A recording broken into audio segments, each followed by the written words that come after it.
नमस्कार, सुस्वागतम, वेलकम, अभिनंदन। मैं हूं आपके साथ आपकी अपनी होस्ट दोस्त डॉक्टर वायरा की। सुबह की राम राम। कैसे हैं आप? दिन दुगनी रात चौगनी तरक्की करें, माता रानी की असीम कृपा पर बनी रहे और जीवन में आपको कभी किसी चीज की कोई कमी ना हो। ओहो, कैसे हैं जी? ओए होए, महाशिवरात्रि की हार्दिक शुभकामनाएं। महाशिवरात्रि पर बेल पत्र के उपाय, ओए होए, जिंदगी बदल जाए। आज हम बात करेंगे भगवान शिव के सबसे प्रिय बेल पत्र के बारे में। शास्त्रों में तो यहां तक कहा जाता है कि अगर आपके पास पूजा की कोई सामग्री ना हो तो केवल एक बेल पत्र शिवजी जी को बेहद ही प्रसन्न करने वाला होता है। बेल पत्र से जुड़े हुए कौन कौन से उपाय हैं जिसे करने से शिव बेहद प्रसन्न होते हैं और हर मनोकामना को पूर्ण करते हैं। सबसे पहले आप जानिए कि बेल के वृक्ष की जड़ों में माता गिरजा, तने में महाईश्वर और शाखाओं में मां दक्षिणी और पत्तियों में माता पार्वती और फूलों में मां गौरी का निवास होता है। यानी कि घूम फिर कर पूरे के पूरे बेल पत्र पर मां पार्वती का पूरा वास होता है। बेल पत्र के पेड़ घर में हो तो नकारात्मक ऊर्जा को दूर करते हैं और घर के अंदर बुरी शक्तियों को प्रवेश करने ही नहीं देते। अगर आपके घर में बेल पत्र का पेड़ है तो चंद्र दोष आपका दूर होता है। महाशिवरात्रि वाले दिन शिवजी जी पर बेल पत्र चढ़ाने से 3 काल में जो कि पाप हो आपसे वो दूर होते हैं। यानी सुबह दोपहर शाम अगर आप अपने पापों को नष्ट करना चाहते हैं तो तीनों ही टाइम पर महादेव पर जाकर मात्र बेलपत्र अर्पण कर दीजिए। और कहीं आप में थोड़ी सी ताकत और हिम्मत हो और उन बेलपत्रों पर आपने श्री राम लिख दिया तो होए खाली राम ही लिख दीजिए। बेलपत्र शिव पर चढ़ाया जाता है, लेकिन इसको लेकर कई तरह की कथाएं हैं। कहते हैं समुद्र मंथन के दौरान भगवान शिव ने जब विष पिया तो उनके गले में जलन होने लगी। तो बेल पत्र में विष का निवारण करने का गुण होता है, इसलिए उन्हें बेलपत्र चढ़ाया गया ताकि उस जहर का असर उनके शरीर पर ना हो। इसीलिए जब आप भगवान पर बेलपत्र अर्पण करते हैं तो कहीं ना कहीं हमारे प्रभु के कष्ट और तकलीफों को दूर करते हैं।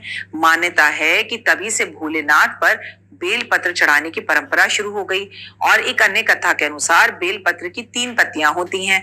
भगवान शिव के 3 नेत्र हैं और उसके प्रतीक हैं, यानी कि शिव का ही रूप है, इसलिए बेल पत्र उन्हें अत्यधिक प्रिय है। लेकिन जब भी शिव पर बेल पत्र अर्पण करें तो वो 3 की संख्या में ही करें। हाँ, कई बेल पत्र होते हैं जो 4, 6, 5 के रूप में भी आते हैं, किस्मत वालों को मिलते हैं। और बेल पत्र जब भी शिव पर अर्पण करें अखंडित बिना टूटा हुआ करें। शिव पुराण के अनुसार बेल पत्र की उत्पत्ति का जो संबंध है वो स्कंद पुराण में वितरित मिलता है, मतलब उसका विस्तार से वर्णन मिलता है। कथा मिलती है कि एक बार देवी पार्वती अपनी ललाट से पसीना पोंछकर हाथ से छिड़क दिया, जिसकी कुछ बूंदें जो है मदार के पर्वत पर गिरी। मान्यता है कि उन बूंदों से एक बेल का वृक्ष उत्पन्न हुआ और कहा जाता है बेल वृक्ष के कांटों में भी कई शक्तियां समाहित हैं।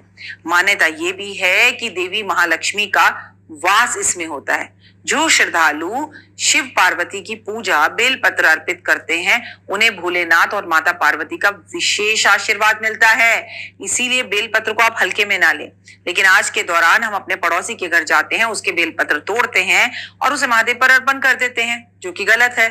अगर बेल पत्र तोड़ने हैं तो खुद जाकर पेड़ पर चढ़ें और उन्हें तोड़ें या उन्हें बाजार से खरीदें, या फिर जिस पेड़ से आपने बेल पत्र लिया है कम से कम उसके नीचे 10 रुपए तो रख दीजिए, तब उसे अर्पण कीजिए। पड़ोसी का तोड़ के अगर बेलपत्र चढ़ाएंगे तो आपको क्या फायदा हुआ। और आज के आधुनिक युग में बेलपत्र बाजार में बहुत आसानी से मिलते हैं। महाशिवरात्रि वाले दिन भगवान भोलेनाथ पर 3, 11, 21, 51 बेलपत्र अर्पण करने ही चाहिए। अगर आप ऐसा करते हैं तो मैं आपको बता दूं 1 वर्ष तक आप काशी में निवास करते हैं। कहा जाता है आपको गंगा जी का भी कल्पवास के बराबर पुण्य मिलता है। महाशिवरात्रि वाले दिन अगर आप 11, 21, 51 बेलपत्र चढ़ाते हैं तो हजारों कन्याओं के विवाह का पुण्य मिलता है। ओए होए, और खासकर वो लोग जिनकी बेटी नहीं है, लाइक मी, उन्हें तो बेलपत्र महादेव पे अर्पण जरूर करने चाहिए ताकि कन्याओं के विवाह का पुण्य आपको मिले। बेलपत्र के बिना महादेव की उपासना संभव ही नहीं है। बेलपत्र चढ़ाने से पहले कुछ सावधानियों का ध्यान रखिए, क्योंकि गलत तरीके से चढ़ाए हुए बेलपत्र शिवलिंग पर अर्पित किए हुए आपसे भगवान अप्रसन्न भी हो सकते हैं।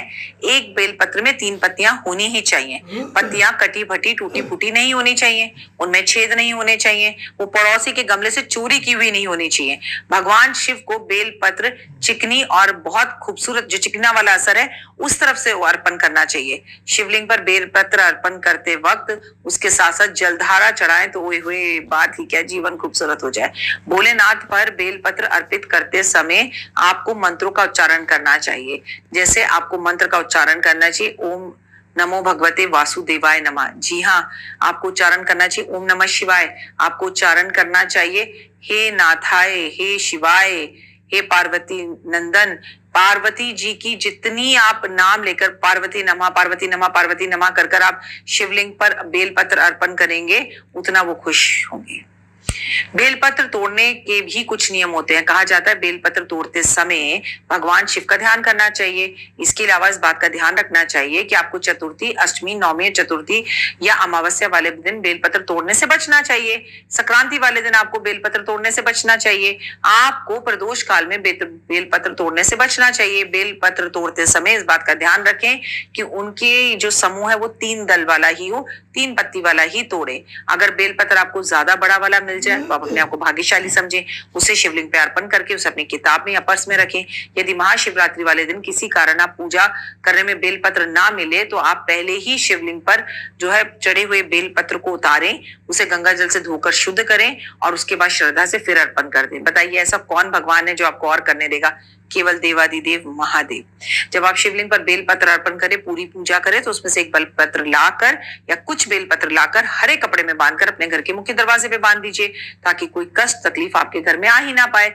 जब भी आप महाशिवरात्रि पर बेलपत्र भगवान पर अर्पण करते हैं तो पूरे भाव और मनोकामना के साथ अर्पण करें। महाशिवरात्रि वाले दिन भगवान शिव की उपासना के बाद बेलपत्र के वृक्ष की पूजा करना भी बिल्कुल ना भूलें। धूप, दीप, गंध, पुष्प आदि से और दीप जलाकर और पेड़ की परिक्रमा करते हुए आप बेलपत्र की पेड़ की भी उसी श्रद्धा से पूजा करें जैसे आप किसकी कर रहे हैं? शिवलिंग की कर रहे हैं। शिवलिंग पर चढ़े बेलपत्र को अगर आप अपने धन स्थान पर रखते हो उतार कर वापस लाकर, तो आपके घर में कभी धन दाने की कमी नहीं होती। जी हाँ, इसे आप अपने पर्स में भी रख सकते हैं। जब ये सूख जाएगा तो मुरझा ही जाएगा। महाशिवरात्रि वाले दिन घर में बेलपत्र का पौधा लाकर रखें, नहीं है तो उसकी पूजा करें। अगर आप चाहें तो किसी ब्राह्मण को बेलपत्र का पौधा इस दिन आप गिफ्ट में भी दे सकते हैं। जो व्यक्ति शिवरात्रि वाले दिन बेल वृक्ष के पेड़ के नीचे बैठकर जरूरतमंद लोगों को अन्न धन दान देते हैं या पंडित और पंडितानी को भोजन कराते हैं, ओए होए होए होए होए, उनकी अगर निसंतान है तो संतान हो जाएगी, निर्धन है तो धन आ जाएगा, कर्जे में है तो कर्जा उतर जाएगा। कर कर देखिए। जीवन की समस्याओं को समाप्त करने के लिए बेलपत्र के पेड़ के नीचे थोड़ी देर जरूर बैठना चाहिए। और अगर आप उन खुशकिस्मत लोगों में से हैं कि आपको एक ऐसा बेलपत्र का पेड़ मिल गया है जिसके नीचे शिवलिंग की स्थापना है, तो वहां जाकर दीपक जरूर जलाइए। यदि आपके पास पैसा नहीं टिकता और आप तुरंत खर्चा कर देते तो हर सोमवार को बेलपत्र भगवान पर अर्पण करना शुरू कर दीजिए। मात्र 5 बेलपत्र, आपका जीवन धन्य हो जाएगा। और जब महादेव पर बेलपत्र अर्पण करें तो नंदी पर भी जरूर करें। अगर किसी बड़ी बीमारी से आप फंसे हुए हैं तो आप 5 बेलपत्रों का महा उपाय करें। 1 बेलपत्र आपको रखना है महादेव के ऊपर चढ़ाना है, 1 बेलपत्र आपको जो है गणपति जी पे अर्पण करना है, 1 बेलपत्र आपको नंदी पे अर्पण करना है और बाकी के बच्चे ये 2 बेलपत्र जो है शिव जी का जो मंदिर है उसकी चौखट पे दाएं और बाएं लगाना है। कर देखिए, पीछे मुड़कर मत देखिएगा।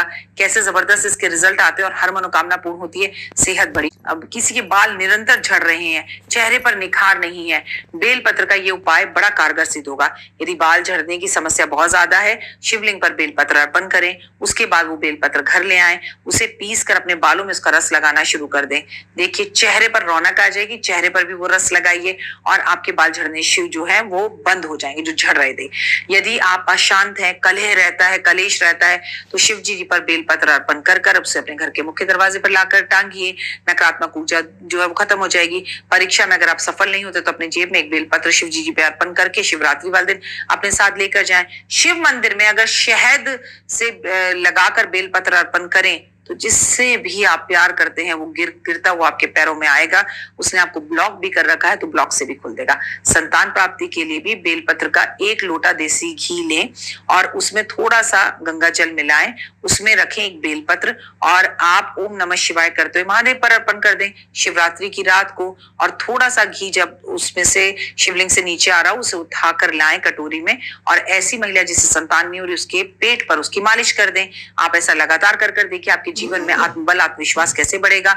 और शिवलिंग पे बेलपत्र अर्पण करते रहें और खूब खुश होकर आप बहुत उत्साह के साथ शिवरात्रि बनाएं। फिलहाल दीजिए इजाजत। May God bless you, have a great day. लेकिन हाँ, कमेंट्स में जय माता दी लिखना बिल्कुल मत